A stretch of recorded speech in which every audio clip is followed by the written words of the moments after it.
चलिए बच्चों, तो एप्लीकेशन ऑफ ट्रिग्नोमेट्री की डाउट में आपका स्वागत है। हम लोग कर रहे हैं एप्लीकेशन ऑफ ट्रिग्नोमेट्री के डाउट क्वेश्चंस। सबसे पहले करते हैं एग्जांपल नंबर 5। बच्चों मैं पूरा क्वेश्चन तो नहीं लिखूंगा, मैं आपको क्वेश्चन डिक्टेट कर देता हूं। आप लोग क्वेश्चन डिक्टेट कर लीजिए, बना लीजिए diagram. The shadow of a tower standing on a level ground is found to be 40 metre longer when the sun's altitude is 30 degree than when it is 60 degree. बेटा क्वेश्चन का simple meaning समझो। बेटा आपके पास एक tower है और सन की दो पोजीशन है। सन की दो पोजीशन है। ये देखिए टावर है और ये टावर में पहले इसकी शेडो बन रही है। तो देखिए जिस समय सन जो था 60 डिग्री पे था, ये देखिए सन जिस समय थोड़ा सा हाइट पे था,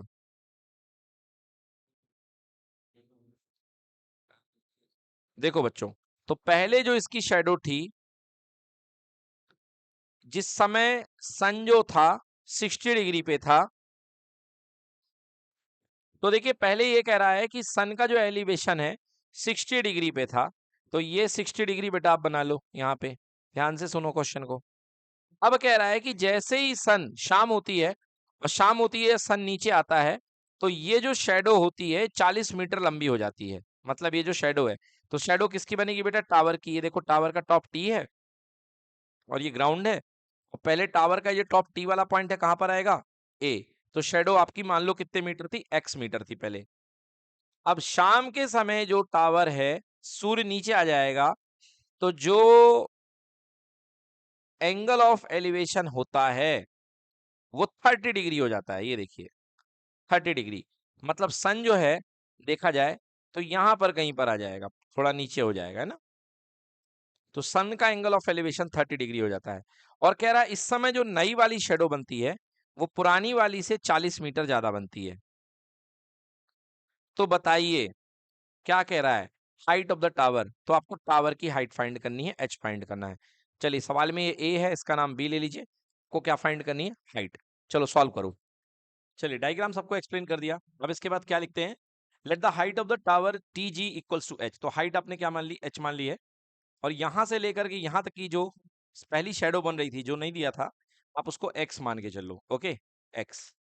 तो चलिए सबसे पहला ट्रायंगल 60 डिग्री का, पहले छोटा ट्रायंगल लिया करिए। तो 10 60 क्यों लगा रहे हैं 10? क्योंकि परपेंडिकुलर और बेस की लड़ाई है। तो 10 60 इक्वल टू हो जाएगा H upon X. H upon X, perpendicular upon base. 10 60 की value √3 equal to H upon X. Cross multiply कर दीजिए, एच की वैल्यू कितनी आ गई? √3 एक्स। इक्वेशन नंबर 1 दे दें।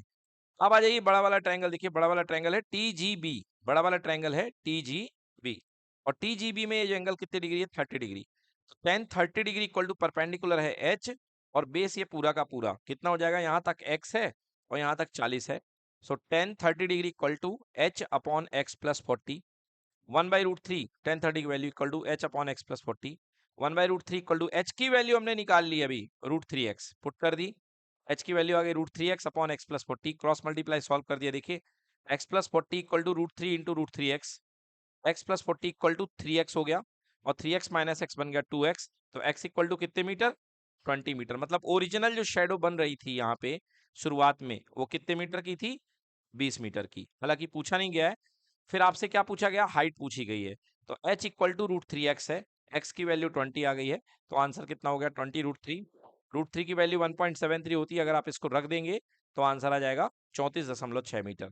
ठीक है, करेक्ट आंसर 20 √3 नोट कर लें। चलिए बच्चों नेक्स्ट क्वेश्चन देखिए आपके बुक का एग्जाम्पल नंबर 6। मैं क्वेश्चन को डायग्रामेटिकली डिक्टेट कर देता हूं, फिर आप लोग सॉल्व करिएगा। The angle of depression of the top and bottom of a 8 metre tall building from a top of a multi storeyed building. तो बेटा आपके पास ग्राउंड में एक 8 मीटर की टॉल बिल्डिंग ये खड़ी हुई है।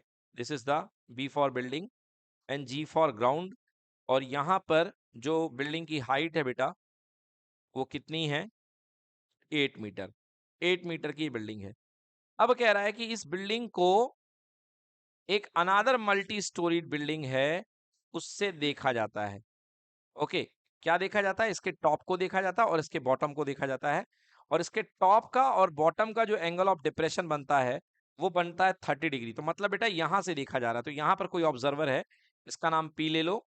और यहां से ये ऑब्जर्वर जो है इसके टॉप को और इसके बॉटम को देखता है। तो देखो बेटा, सबसे पहले इसने टॉप को देखा, तो ये हमने इसके टॉप को मिला दिया, और एंगल ऑफ डिप्रेशन हमेशा हॉरिजॉन्टल से बनता है, तो ये बेटा इसका एंगल ऑफ डिप्रेशन पहला दिया है 30 डिग्री। ओके, ये दिया कितना, 30 डिग्री। तो बेटा यहाँ पे क्या करोगे, यहाँ पे भी एक मार्जिन सेट करो और यहाँ इसको इससे मिला दो, और जब ये 30 है तो बोलो ये भी एंगल कितने डिग्री होगा, 30 डिग्री। ठीक है, अच्छा कुछ और कैलकुलेशन कर लो, ये 8 है तो ये भी कितना होगा बेटा, 8 होगा। और ये वाली चीज आपको पता नहीं है, बाद में पूछी जाएगी, मल्टी स्टोरीड बिल्डिंग की हाइट, तो इसका नाम तो बी ले लो इस पॉइंट का, इसका नाम एम ले लो, और ये वाली हाइट आपको पता नहीं है, जिसको आप क्या मान सकते हो, एच। क्या मान सकते हो, एच। चलिए अभी देखते हैं, मल्टी स्टोरीड बिल्डिंग की हाइट आपको निकालनी है। हाँ, अच्छा, नहीं बेटा, ठीक ना, मल्टी स्टोरीड बिल्डिंग नहीं है बेटा, 8 मीटर और सिंपल बिल्डिंग है, और जो बड़ी वाली बिल्डिंग है उसका नाम मल्टी स्टोरीड बिल्डिंग है। क्लियर, चलिए पहला एंगल हो गया। दूसरी बात क्या दी गई है बेटा, दूसरी बात कह रही है कि इसके बॉटम का एंगल ऑफ डिप्रेशन जो है वो 60 डिग्री है। ऊपर से आपने बॉटम को देखा, ये देखिए आपने इसके बॉटम को ऐसे देखा, ऐसा सही बना लें इसको, ये देखिए, तो ये आपने बॉटम को देखा, और ये बॉटम का एंगल बताओ कितने डिग्री है, 60 डिग्री, बड़ा वाला एंगल। तो बेटा ये वाला एंगल भी कितने डिग्री होगा, 60 डिग्री। आपसे क्या कहा जा रहा, find the height of the multi storey building, आपको निकालना है, फाइंड करिए मल्टी स्टोरी बिल्डिंग, मतलब ये पूरी की पूरी हाइट आपको निकालनी है, मतलब पीबी निकालनी है। पीबी क्या है पहले आपको ये निकालना है। दूसरा, and the distance between the building, बेटा जी से लेके बी तक की दोनों बिल्डिंग के बीच की जो दूरी है, फाइंड जी बी। ओके, तो यहाँ पे आपको ये फाइंड करना है। तो क्वेश्चन की शुरुआत में हम क्या लिखेंगे, लेट पी एम, पी से लेकर के एम तक की दूरी को हम क्या मान लेते हैं, एच, एंड जी से लेके बी तक की डिस्टेंस को हम क्या मान लेते हैं, एक्स। तो अगर ये एक्स है तो ऊपर वाला भी क्या होगा, एक्स। हमने सारा डायग्राम बना दिया है, चलिए अब सॉल्व करते हैं। चलिए बच्चों देखिए एक्सप्लेनेशन इसका कैसे करेंगे। बेटा देखो ध्यान से, यहां पर आपके पास में दो ट्रायंगल आपने बना लिए। सबसे पहले छोटा ट्रायंगल ले लो बेटा, P G P M B, सबसे छोटा ट्रायंगल पहले वाला। तो छोटे ट्रायंगल में एंगल कितना है, 30 डिग्री। क्या चाहिए है, एच चाहिए है, और एक बेस अपन को अननोन है। तो बेटा लग गया perpendicular upon base, tan 30 degree equal to P M upon M B, मतलब एच अपॉन एक्स। तो टेन 30 की value 1/√3 equal to H by x, cross multiply कर दिया, तो एक्स की वैल्यू कितनी आ गई, √3h। बेटा इसको इक्वेशन नंबर 1 दे के रोक दो, छोटे ट्रायंगल का काम हो गया। चलते हैं बड़े ट्रायंगल में। ये देखो बेटा 60 डिग्री वाला बड़ा ट्रायंगल, ये ऊपर था 60, इसका यहाँ पे अल्टरनेट इंटीरियर 60 डिग्री ये बन चुका है। तो 60 डिग्री बड़े ट्रायंगल के लिए इक्वल टू परपेंडिकुलर कितना बचेगा, h ऊपर है और 8 नीचे है, मतलब परपेंडिकुलर टोटल बनेगा h प्लस 8, और बेस कितना बनेगा, ये पूरा पूरा x। तो tan theta tan 60 equal to perpendicular h plus 8 upon X, tan theta equal to tan 60 perpendicular h plus 8 upon X. बच्चों √3 हो गई टेन 60 की वैल्यू, h प्लस 8 और x की वैल्यू अभी अभी निकाली क्या, √3h, तो यहाँ पे पुट कर दी √3h, क्रॉस मल्टीप्लाई कर दो, √3 into √3h equal to h plus 8, ये बन गया 3h equal to h plus 8, 3h minus h equal to 8, तो 2h इक्वल टू 8 हो गया, और फाइनली h इक्वल टू कितना आ गया, 4 मीटर, ये h की वैल्यू आ गई। नाउ हाइट ऑफ हमको निकालनी है मल्टी स्टोरी बिल्डिंग। बेटा मल्टी स्टोरी बिल्डिंग क्या थी, h प्लस 8, तो मल्टी स्टोरी बिल्डिंग की हाइट h प्लस 8, h की वैल्यू आ चुकी है 4, 4 प्लस 8 कितना हो गया, 12 metre. And last, distance between the two building, बेटा दोनों बिल्डिंग थी, एक छोटी वाली और एक बड़ी वाली, दोनों बिल्डिंग के बीच की डिस्टेंस क्या थी, जीबी थी, है ना। तो ये क्या था, x लिया था, और x की वैल्यू कितनी थी, √3h, तो h का वैल्यू कितना आया, 4, आंसर हो गया 4√3 मीटर। दैट्स इट, नोट कर लें इसको। चलिए बच्चों नेक्स्ट डाउट है क्वेश्चन नंबर 11, मैं यहाँ पे डिक्टेट कर रहा हूँ, आप क्वेश्चन का डायग्राम बनाइए। From the point on the ground the angle of elevation of the 7th and 12th floor of a building are 30 degree and 45 degree. बेटा देखिए यहाँ पर एक बिल्डिंग है, बड़ी बिल्डिंग है, और यहाँ पर ग्राउंड का कोई पॉइंट है, ये ग्राउंड का कोई पॉइंट है, इस पॉइंट को, ग्राउंड के पॉइंट को आप पी मान लो, और ये बिल्डिंग का ग्राउंड फ्लोर है, और यहाँ पर इस बिल्डिंग का ये टॉप है, होगी जितने माले की होगी, ठीक है। अब कह रहा है इस बिल्डिंग के 7th और 12th फ्लोर का एंगल ऑफ एलिवेशन जो है 30 डिग्री और 45 डिग्री। बेटा ये इसका 7th फ्लोर है, मान लो ये 7th फ्लोर है, और ये इसका 12th फ्लोर है। ओके, 7th फ्लोर तक की हाइट को मैं मान लेता हूँ ए, मान लेता हूँ 7th फ्लोर के पॉइंट को, और 12th फ्लोर के पॉइंट को मैं बी मान लेता हूँ। मतलब 7वां माला और 12वां माला, है ना, बिल्डिंग की यहाँ हो गया। और इनके एंगल ऑफ एलिवेशन दिए गए हैं बेटा। 7वें माले का जो एंगल ऑफ एलिवेशन दिया गया है वो दिया गया है 30 डिग्री। ये बेटा एंगल ऑफ एलिवेशन दिया गया है 30 डिग्री। और 12वें फ्लोर का एंगल ऑफ एलिवेशन दिया गया है कितने डिग्री? 45 डिग्री। मतलब ये बड़ा वाला जो एंगल है वो 45 डिग्री है। अच्छी बात है भाई। क्या कह रहा है? What is the height of the building from the 7th floor to the 12th floor? बेटा ये ए जो है वो 7th फ्लोर है,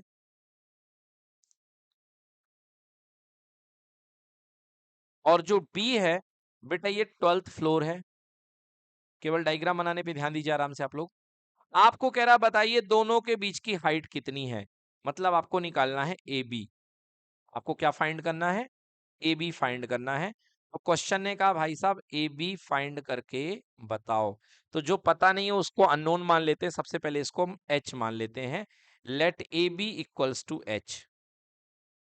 ए बी मतलब 7वें माले से 12वें माले तक की जो दूरी है that is equals to H metre हमने मान ली। आगे पढ़ता हूं question. What is the height of the building from 7th floor to 12th floor? If up to 7th floor, the height of the building is 150 metre. Okay, और कह रहा है कि भैया 7वें माले तक की जो हाइट है जमीन से ये 150 मीटर आपको दी गई है। चलिए अब आपको देखो क्या है, परपेंडिकुलर तो दिया गया है क्योंकि यहाँ पे परपेंडिकुलर बन जाएगा। बेस आपको पता नहीं है तो आपको एक क्वांटिटी और माननी पड़ेगी, इसको x मानना पड़ेगा। तो दूसरी क्वांटिटी लिखनी पड़ेगी। Let PG, PG equal to कितना? x metre. चलिए अब सॉल्व करिए सवाल। देखिए बच्चों कैसे करेंगे। सबसे पहले अपने पास में हमने ए बी को हमने जो अननोन है उसको h मान लिया है, और पीजी यहां से लेकर के यहां तक की इस डिस्टेंस को जो बेस है बेटा उससे हमने क्या मान लिया? x। ठीक है ना, ये भी हमको निकालना पड़ेगा, इसे x मान लिया हमने। अब चलिए सबसे पहले छोटा ट्रायंगल 30 डिग्री वाला। So tan 30 is equal to perpendicular किसके लिए क्या बेटा? ए जी यानी 150 अपॉन एक्स। So tan 30 equal to 150 by एक्स हो गया। टेन 30 की value 1/√3 equal to 150 by x, cross multiply कर दीजिए। सो एक्स बन जा एक्स और हो गया 150√3। तो आंसर आ गया एक्स इक्वल टू 150√3। बड़े वाले ट्रायंगल में आ जाइए। बड़े वाले ट्रायंगल का नाम क्या है? बड़े वाले ट्रायंगल का नाम है पीजीबी या बीजीपी, है ना। तो बड़ा वाला ट्रायंगल है जो 45 डिग्री वाला है उसका नाम है ट्रायंगल बीजीपी। तो बीजीपी में आ जाइए। 1045 डिग्री इक्वल टू पूरी पूरी हाइट परपेंडिकुलर बीजी अपॉन बेस जी से लेकर के पी। बेस कितना बेटा? एक्स है, और पूरी हाइट यहां तक की एच है और नीचे की 150। तो टोटल हो गई एच प्लस 150 परपेंडिकुलर अपॉन में बेस। 1045 की वैल्यू क्या होती है? 1 होती है। क्रॉस मल्टीप्लाई कर दो। तो पहले क्रॉस मल्टीप्लाई के पहले एक्स की वैल्यू रख दो। बच्चों एक्स की वैल्यू आपने अभी थोड़ी देर पहले निकाली है। एक्स की वैल्यू निकली थी कितनी? 150√3। ये देखिए एक्स की वैल्यू आपने 150√3 निकाली थी, तो वैल्यू पुट कर दी, क्रॉस मल्टीप्लाई कर दिया। 150√3 equal to H plus 150। So H equal to 150√3 minus 150। 150 common ले लीजिए, फाइनल आंसर आ गया 150 ब्रैकेट में √3 माइनस 1। नोट कर लीजिए। चलिए नेक्स्ट क्वेश्चन देखते हैं। नेक्स्ट क्वेश्चन है question number 12, doubt sponsored by Yuvraj. Question number 12 देखिए, from a point 15 metre from the base of a building, from a point 15 meters from the base of a building, the angle of elevation of the top of the building is found to be 45 degree. मतलब बेटा यहाँ पे ये कहा जा रहा है कि एक आपके पास में एक बिल्डिंग है, चलिए, और यहाँ पे क्या है? ग्राउंड है, और ये बिल्डिंग का बेस है। ओके, एकदम बिल्डिंग का बेसिक पॉइंट है ये। कह रहा from a point 15 metre from the base of the building, यहाँ से 15 मीटर की दूरी पर कोई पॉइंट है। तो मतलब यहाँ से लेकर के यहाँ तक की डिस्टेंस कितनी दे रखी है? 15 मीटर। और 15 मीटर की दूरी पर कोई पॉइंट है, पॉइंट का नाम नहीं दिया तो हमने पी ले लिया। कह रहा है इस पॉइंट से जो बिल्डिंग के टॉप का एंगल ऑफ एलिवेशन है वो 45 डिग्री है। लो भैया, यहां से हमने देखा और आपने हमें बताया कि जो बिल्डिंग के टॉप का एंगल ऑफ एलिवेशन है वो कितने डिग्री पड़ रहा है? 45 डिग्री। अच्छी बात है, हमने ये 45 डिग्री लिख लिया। आगे पढ़ता हूं question. If after moving x metre further angle of elevation become 30 degree. कह रहा है अगर आप x मीटर और आगे चले जाएं, थोड़ा सा यहाँ चल करके, मतलब यहाँ से चले और आपने पीछे यहाँ पर और खसक गए, और ये जो डिस्टेंस आपने चली है कितने मीटर है? x metre. और ऐसा करने पर जो एंगल ऑफ एलिवेशन है वो कितने डिग्री हो जाता है? 30 डिग्री। डेफिनेटली सी बात है भाई कि अगर आप पीछे जाएंगे तो आपको गर्दन कम झुकानी पड़ेगी और आपका एंगल जो होगा छोटा हो जाएगा, तो वो तो हो ही रहा है। सो एंगल ऑफ एलिवेशन जो है बेटा कितने डिग्री हो गया? 30 डिग्री। क्या कह रहा बांगे? Find the value of x। आपसे पूछा गया इस क्वेश्चन में कि x की वैल्यू फाइंड करिए। ओके, तो भाई यहाँ देखो बिल्डिंग की हाइट आपको नहीं दी गई है, केवल आपको ये 15 दिया गया है और x आपको निकालना है। बिल्डिंग की हाइट का पता नहीं है। इस पॉइंट को, बिल्डिंग के टॉप को P मान लो और late the height of the building, क्योंकि बिल्डिंग की हाइट तो चाहनी ही पड़ेगी, तो बिल्डिंग की हाइट को हम h मान लेते हैं। Let the height of the building be h। तो पहली चीज मानेंगे यहाँ पे, let the height of building equals to h metre. बेटा हाइट ऑफ द बिल्डिंग हमने क्या मान ली? h मीटर मान ली। अब आपके पास दो ट्रायंगल बन चुके हैं, एक छोटा वाला ट्रायंगल और एक बड़ा वाला ट्रायंगल। इस वाले पॉइंट का नाम क्या ले लो? ये P है, इसे Q ले लो। चलिए, दो ट्रायंगल बन चुके हैं, सॉल्व करिए, x की वैल्यू निकालिए। चलिए देखिए कैसे करेंगे बच्चों। सबसे पहले रूल वही है, छोटा ट्रायंगल ले लो। तो सबसे छोटा वाला ट्रायंगल P मैंने दो बार ले लिया तो मुझे सुधारना पड़ेगा। यहाँ P है, यहाँ Q है, तो इसका नाम मुझे M ले लेना पड़ेगा ना, इसका नाम। तो राइट ट्रायंगल ले लेता हूँ MBP। इन राइट ट्रायंगल MBP। देखो बेटा छोटे ट्रायंगल में कितनी डिग्री? 1045 डिग्री है ना। So 1045 degree equal to perpendicular upon base. बेटा परपेंडिकुलर कितना है? MB और बेस कितना है? BP। तो MB अपॉन BP। 1045 की वैल्यू होती 1। बेटा MB जो है हाइट हमने मान रखी है, टोटल हाइट इसकी h है, और BP कितना दे रखा है? 15 मीटर। शुरुआत में यहां से लेकर के यहां तक की कितनी दूरी थी? 15 मीटर की। सो बेटा h आ गया हमारे पास, h इक्वल टू कितने मीटर आ गया? 15 मीटर। अब बड़े वाले ट्रायंगल में आ जाइए, जो बड़ा वाला ट्रायंगल है। तो बड़े वाले ट्रायंगल का नाम है MBQ। यहां से M, इधर B गए और इधर Q तक आ गए। तो in triangle MBQ, in right triangle MBQ क्या लगेगा? 1030 लगेगा। सो 1030 डिग्री इक्वल टू परपेंडिकुलर है h, और बेस अपने पास देखो बेटा यहां तक का x है और यहां तक का 15 है, तो हो गया x प्लस 15। x प्लस 15 1030 होता है बच्चों 1/√3। h की वैल्यू आपने निकाली रखी है 15, और यहाँ पे x plus 15 LCM, sorry cross multiply कर दो, तो x का मल्टीप्लाई हो जाएगा x प्लस 15, x प्लस यहाँ पे आ गया, और ये हो गया 15√3। सो आपको x की वैल्यू चाहिए, सो सिंपल 15√3 और माइनस का 15। सो x कॉमन ले लिया 15, कितना आ गया? √3 माइनस 1 मीटर। यही बेटा आंसर है इसका, नोट कर लें। डन, समझ में आ गया ना? नोट कर। चलिए देखिए बच्चों अगला क्वेश्चन देखिए, बट बातें नहीं करो। देखो यहाँ क्वेश्चन नंबर 1 है बेटा NTSC की बुक का। There are two poles of height 15√3 metre and 20√3 metre. बेटा दो पोल हैं, एक की हाइट h1 है, एक डंडे की 15√3 मीटर, एंड दूसरा जो पोल है वो बड़ा है h2 इक्वल टू 20√3 मीटर। ध्यान दीजिए क्वेश्चन थोड़ा डिफिकल्ट है, ठीक है। If at the point on the ground the both pole are subtended angle 60 degree each. देखो बेटा क्या हाल है क्वेश्चन के, एक हाइट h1 है, छोटा पोल है एक, ये एक छोटा पोल है बेटा, और एक ये अपने पास में ये बड़ा पोल है। इस तरीके से ये बड़ा पोल है, ये देखिए, ठीक है। एक हाइट अपन ने ले ली h1 15√3, और दूसरा जो पोल है इसकी हाइट है 20√3, बड़ा वाला। और बेटा ये किसी पॉइंट पर दोनों सेम एंगल सबटेंड कर रहे हैं। मान लो ये पॉइंट P है, पहले वाले पोल का नाम है AB, इस वाले पोल का नाम है CD, और ये दोनों किसी पॉइंट पर सेम एंगल सबटेंड कर रहे हैं। ये देखिए एक ये एंगल ये हो गया, और दूसरा बेटा ये हो गया, और दोनों एंगल कितना सबटेंड कर रहे हैं? 60 डिग्री। इधर से भी 60 और इधर से भी 60। आपको बताना है कि दोनों पोल के बीच का गैप कितना होगा। सो सिंपल क्वेश्चन, बहुत ही आराम से होने वाला क्वेश्चन है। दोनों पोल के बीच का गैप कितना होगा? चलिए बताइए। चलिए देखिए कैसे सॉल्व करते हैं। बेटा आपको दो ट्रायंगल दिए गए हैं और आपको दोनों के बीच की पोल की डिस्टेंस फाइंड करनी है। यहाँ पे दोनों पोल के बीच की आपको डिस्टेंस निकालनी है। तो बेटा आप यहाँ पे क्या कर सकते हैं, देखिए ये वाली डिस्टेंस को आप x मान लीजिए और ये वाले डिस्टेंस को आप y मान लीजिए। और क्वेश्चन की शुरुआत करिए इस तरीके से, let BP equal to x and PD equal to y।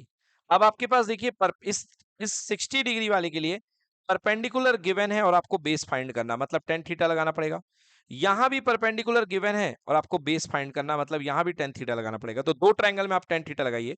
सबसे पहले in triangle ABP, in right triangle ABP कितने डिग्री बेटा, tan 60 degree equals to perpendicular upon base, perpendicular है 15√3 अपॉन बेस, बेस हो गया कितना x। चलिए टेन 60 की वैल्यू कितनी हो गई, √3 equal to 15√3 divide by x। बेटा x ऊपर चला जाएगा, √3 नीचे आ जाएगा, तो x ऊपर हो गया और 15√3 डिवाइड बाई √3 नीचे आ गया, √3 से √3 कैंसिल। मतलब पहली डिस्टेंस हमारे पास जो पहला पोल है वो पॉइंट P से कितनी दूरी पर है, 15 मीटर पे है। फर्स्ट आ गया हमारे पास 15 मीटर। अब आइए सेकेंड वाला ट्रायंगल सॉल्व करते हैं। सेकेंड वाला ट्रायंगल है triangle CDP। Now in right triangle CDP क्या लगेगा, टेन 60 इक्वल टू परपेंडिकुलर, बेटा परपेंडिकुलर है सेकेंड वाले का 20√3। देख लो सेकेंड वाले का परपेंडिकुलर है 20√3 अपॉन में बेस है, बेस कितना बेटा y, टेन 60 की वैल्यू √3 होती है, equal to 20√3 divide by y। यहां से y चला जाएगा ऊपर, so y equals to 20√3 divide by √3, √3 से √3 कैंसिल हो गया, सो y की वैल्यू आ गई आपके पास में 20। अब आपको निकालनी है दोनों पोल के बीच की distance BD। Now distance between two pole, distance between two poles BD, BD क्या होगा बेटा, B से लेकर के P तक की दूरी और फिर P से लेकर के D तक की दूरी, बोले तो x प्लस वाई। तो एक आई है आपकी 15 और एक आई है 20। ऑल टोटल बच्चों आंसर कितना आ गया, 35 मीटर। मतलब यहाँ पे दोनों पोल के बीच की जो डिस्टेंस होगी कितने मीटर होगी, 35 मीटर। नोट कर लें।